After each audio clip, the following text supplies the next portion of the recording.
Assalamu alaikum to everyone who's watching this video lecture. This is Waqar from Camry International Science College at Telangana. Welcome to all the student classroom training के इस video lecture में मैं उम्मीद करता हूँ इससे पहले जितने भी लेक्चर मेरी तरफ से या सरवाजी साहब की तरफ से डिलीवर किए गए हैं वो आपने यकीनन अच्छी तरह से समझे होंगे, उनको फॉलो किया होगा और उनको अपनी नोटबुक्स के ऊपर लाजमन दर्ज करने की कोशिश की होगी।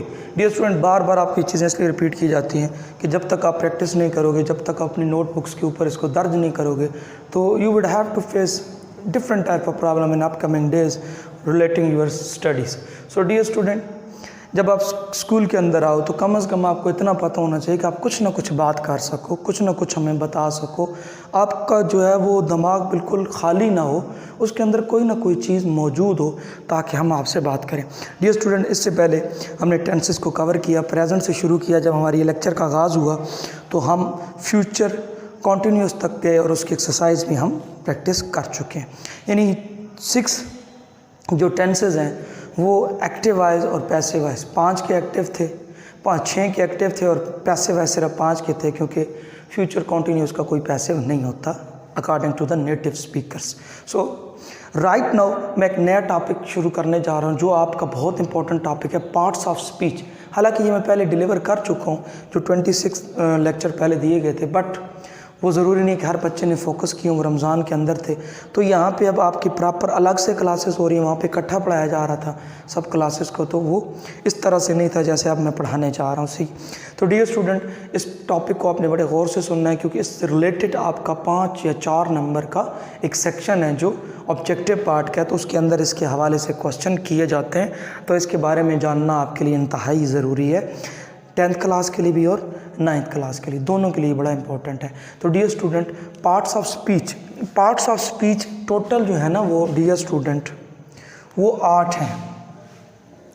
उनमें से आज हम पहला पार्ट ऑफ स्पीच जो कि नाउन के नाम से जाना जाता है, we are going to study और टीच अबाउट इट। हम इसके बारे में जो है वो पढ़ाने जा रहे हैं या आपको बताने जा रहे हैं या पढ़ने जा रहे हैं। अच्छा, नाउन क्या होता है? वैसे उर्दू में बात की जाए तो नाउन इसम को कहते हैं। नाउन किसको कहते हैं? इसम क्या होता है? इसम नाम होता है, यानी किसी भी शख्स, जगह या किसी चीज़ के नाम को हम क्या कहते हैं? इसम कहते हैं। अच्छा, शख्स का सबको पता है, शख्स कोई भी बंदा है उसका नाम, जगह का सबको पता है। ये थिंग क्या है? ये आपके होते हैं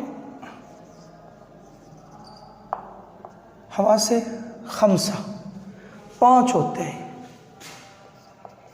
उससे जो चीज़ रिलेट कर जाए वो थिंग होती है। मिसाल के तौर पे चखना, सूंघना, छूना वगैरह वगैरह, ये 5 आपके सेंसेस हैं जिसे आप हवासे खमसा कहते हैं। खमसा अरबी का लफ्ज़ है जिसका मतलब है 5। तो अब ये जो 5 चीज़ें हैं ना, इनसे जो भी चीज़ टच कर जाए वो थिंक है। मिसाल के तौर पे मोहब्बत है और नफ़रत है, ना वो शख्स है ना वो जगह है, ठीक है। इसको सिर्फ आप फील कर सकते हो, महसूस कर सकते हो, तो ये थिंक के अंदर आ गई। जहानत है, ना शख्स है ना जगह है, लेकिन इसको आप महसूस कर सकते हो एक बंदे की जहानत को, तो वो भी किस में। खुशबू है आपके सामने, फूल की खुशबू है, ना ये शख्स है ना ये जगह है, लेकिन इसको आप क्या कर सकते हो? सूंघ सकते हो। तो यही वो क्या कहलाता है? फिर नाउन के अंदर इंक्लूड होता है, उसे हम थिंक कहते हैं। So it is obviously clear right now that noun is related to 3 things. Number 1 person, number 2 place and number 3 या नंबर 3 थिंग। और these 3 things या these 3 parts are included in the definition of a noun. Noun की तारीफ में ये तीनों ऐसे क्या होते हैं? अब बेसिकली ये एक वर्ड होता है। जब आप पार्ट ऑफ स्पीच की बात करें तो पार्ट ऑफ स्पीच क्या होते हैं? ये वर्ड्स होते हैं, ये सारे के सारे लफ्ज़ होते हैं, यानी इनके अंदर किसी न किसी चीज़ को बयान कर रहे हैं। तो वो है क्या? इंग्लिश लैंग्वेज के अंदर मेरा पहला लेक्चर है वो बड़ा इंपॉर्टेंट, उसके अंदर देखिएगा पहले जो 2 लेक्चर डिलीवर किए गए थे स्टार्ट पे, तो वो अगर आप देख लें तो जब रमज़ान के अंदर 2-3 महीने पहले, तो वो बड़े इंपॉर्टेंट है, इस हवाले से बेसिक पे बात की थी। तो वर्ड्स होते हैं, बेसिकली ये क्या होते हैं? वर्ड्स होते हैं। अब वर्ड्स, अब तारीफ़ के अंदर भी हमने यही लिखा, अ वर्ड विच रिप्रेजेंट, एक ऐसा लफ्ज़ जो कि बताता है, जो कि नुमाइंदगी करता है या बताता है, रिप्रेजेंट पेश करता है। The name of a person, किसी शख्स का नाम, एक ऐसा लफ्ज़ जो किसी शख्स के नाम के बारे में बताए। अ प्लेस, किसी जगह के नाम के बारे में बताए। और अ थिंग, या किसी चीज़ के नाम के बारे में बताए। इज़ कॉल्ड अ नाउन, वो क्या कहलाता है? नाउन कहलाता है। यानी एक ऐसा लफ्ज़ जो किसी शख्स, जगह या चीज़ के नाम की वजाहत करे, नुमाइंदगी करे या उनके बारे में बताए, उसे हम क्या कहते हैं? नाउन कहते हैं। ये बात क्लियर हो गई। अब इसकी एग्जांपल देखते हैं, वेरी इंपॉर्टेंट। मिसाल के तौर पे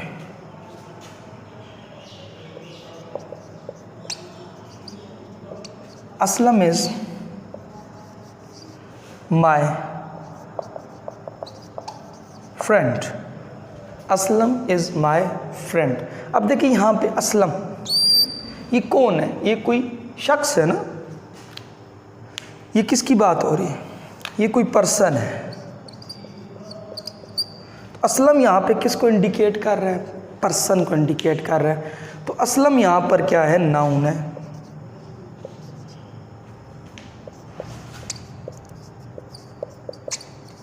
Pakistan is my बिलव country. Pakistan मेरा प्यारा वतन है, पाकिस्तान मेरा प्यारा मुल्क है। तो यहाँ पे पाकिस्तान क्या है? एक प्लेस को इंडिकेट कर रहा है। तो यहाँ पे देख सकते हैं एग्जाम्पल के अंदर असलम, पाकिस्तान, ये सारे नाउन हैं। अब एक और देखते हैं,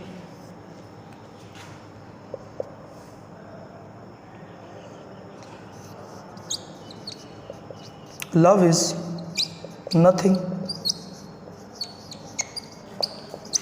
विदाउट रिस्पेक्ट। मोहब्बत इज़्ज़त के बिना कुछ नहीं है। अगर कोई इज़्ज़त दे रहा है तो मोहब्बत है, अदरवाइज़ उस मोहब्बत का कोई फ़ायदा नहीं है। अगर आप अपने वालिदैन से मोहब्बत का दावा करते हैं और बदले में आप उनका एक भी कहा नहीं मानते, बदले में आप उनको उल्टा उनके लिए शर्म का बायस बनते, तो it means that you do not have any type of love with your any type of love your parents. अपने वालिदैन के साथ आपकी कोई मोहब्बत नहीं है। सो यहाँ पे ये क्या आ गई? ये थिंग आ गई है। अब देखिए मैंने तीनों चीज़ें आपको क्लियर कर दी, पर्सन, प्लेस और थिंग। तो ये तीनों चीज़ें किस चीज़ में इंक्लूड की जाती हैं डियर स्टूडेंट? नाउन के अंदर इंक्लूड। इसका एक स्क्रीनशॉट ले, मैं मज़ीद इस पर वजाहत करता हूँ।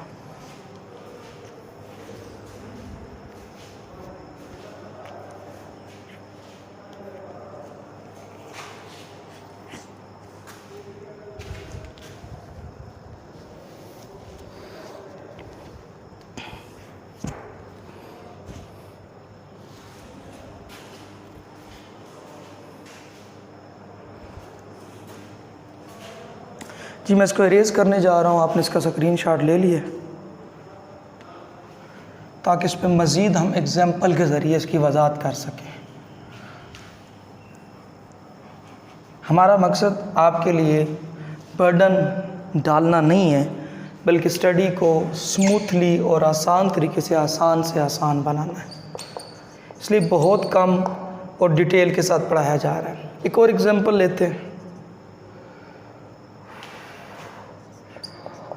Tipu Sultan was a brave king। Tipu Sultan was a brave king। अब यहाँ पे डियर स्टूडेंट गौर करें, दो नाम इस्तेमाल हुए हैं, टीपू सुल्तान ये भी नाउन है और किंग ये भी क्या है? नाउन है। अब ये दोनों क्या है? टीपू सुल्तान भी नेम है और किंग भी क्या है? नेम है। अब आगे इस पे बात हम करेंगे, फर्दर जो लेक्चर है ना हमारे, इसकी काइंड्स की जब डिस्कस करेंगे तो आपको पता चल जाएगा कि टीपू सुल्तान कौन सा नेम है और ये कौन सा नेम है? किंग।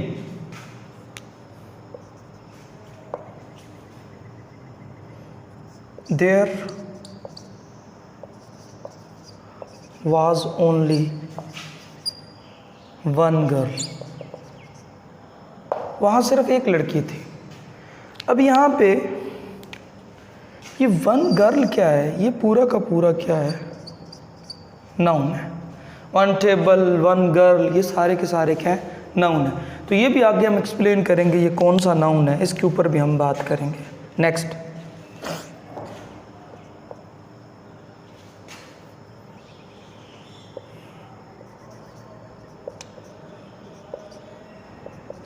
मिल्क इज अ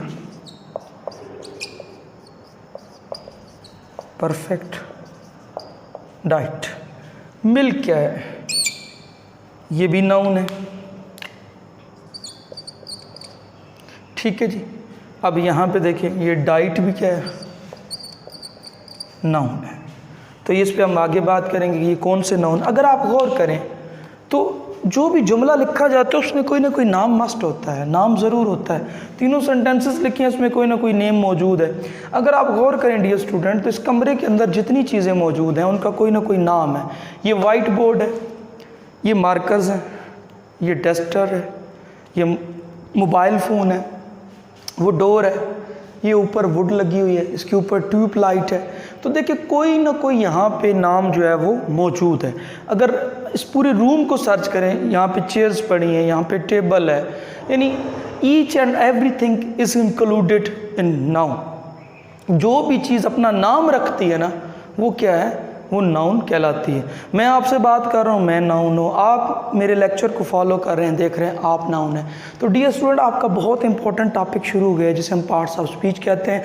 और there are 8 part of speech in English language. English language के अंदर कितने हैं, 8 पार्ट ऑफ स्पीच है, लेकिन मॉडर्न इंग्लिश के अंदर 12 है। तो आपका तल्लक 12 से नहीं, आप ट्रेडिशनल इंग्लिश पढ़ रहे हैं। In traditional English there are 8 part of speech. तो आपने 8 के 8 जो है अच्छे तरीके से समझने हैं, उनको सीखना है। और मैं उम्मीद करता हूँ ये वाला लेक्चर आप ज़रूर देखोगे और उसकी अपनी नोटबुक्स के ऊपर ज़रूर दर्ज करोगे।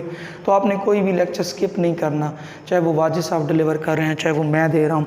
आपके दोनों सेक्शन, दोनों पार्ट्स बड़े इंपॉर्टेंट हैं, whether it is related to grammar और text. Both the parts are very important regarding your studies. So don't waste your time, because as you know that most of the time has been wasted due to lockdown situation.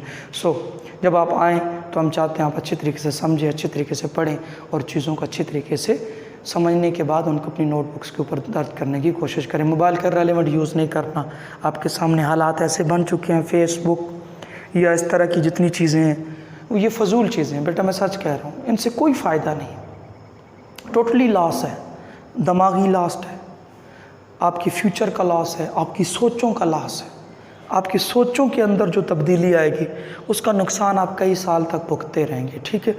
Mobile कोई अच्छी चीज़ नहीं है, चीज़ें बुरी नहीं होती, उनका इस्तेमाल बुरा होता है, but according to your age level. आप मैच्योर नहीं हैं, हम मैच्योर हैं, लेकिन मैच्योर होने के बावजूद भी डर रहता है, क्योंकि ये जो चीज़ें हैं ना, ये हर बंदा इसको मैनेज नहीं कर सकता।